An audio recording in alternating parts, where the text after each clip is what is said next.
So there are several different conditions that the child is born with which may require surgical intervention. I'll talk about two to emphasize the outcomes and the recovery between the open surgical technique versus the minimally invasive or laparoscopic or thoracoscopic surgery. So one condition is something called esophageal atresia, where there is a blind ending esophagus. The esophagus is a tube on the back of the mouth down to the stomach. And where there's atresia, there's a blind ending upper esophagus. And often the lower esophagus is connected to the airway. In this condition, the child will not be able to swallow because there's discontinuity of the esophagus. So we need to reconnect the upper esophagus to the lower esophagus. And that's only done by surgery. There's no other option. The other condition is similar to the esophagus, but this time is at the duodenum level. The duodenum is a structure just beyond the stomach, which is the back, and then it becomes the duodenum. Duodenal atresia is at the point, the duodenum, often what we call the second part. So the duodenum is a C-shaped structure, and at some point of the C, there is an atresia where it's blind ending, and the distal, or the one that's downstream, is collapsed. So we need to connect those two parts of the duodenum together. So in the traditional surgical technique, the open technique for the esophageal atresia, one has to make a big cut under the armpit here to get access to the esophagus. And that's a reasonable cut to get biggish instruments in, or sometimes you get your finger or your hand into the chest cavity to get access to the esophagus to do the operation by the open technique.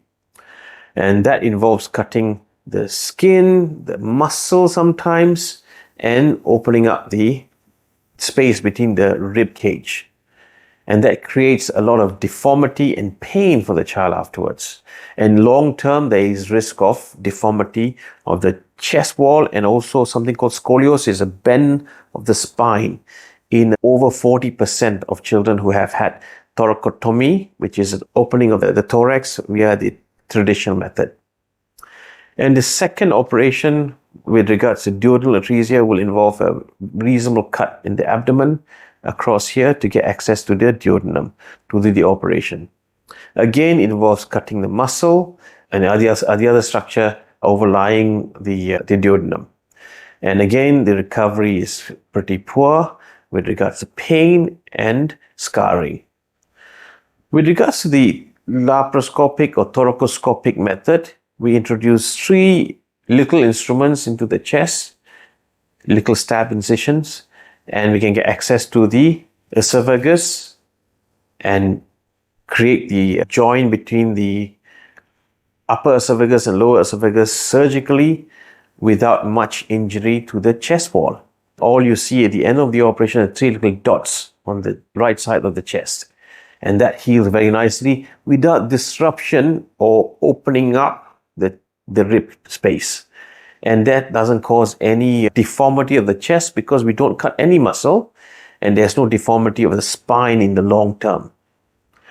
With regards to the duodenal atresia, where we make the joint between one part of the duodenum to the other, we can make the operation with 3 little dots by the keyhole method. And again, the outcome of this is pretty good because we don't disrupt or disturb the functioning of the stomach so much as compared to the open technique, and the recovery is so much faster. And in the long term, you have very little scars to look at compared to the open technique where there's one cut in the abdomen like this, and for the esophageal atresia, you got a reasonable cut in the underside of the armpit, where this can cause other issues, as I mentioned, with regards to the chest wall and the spine.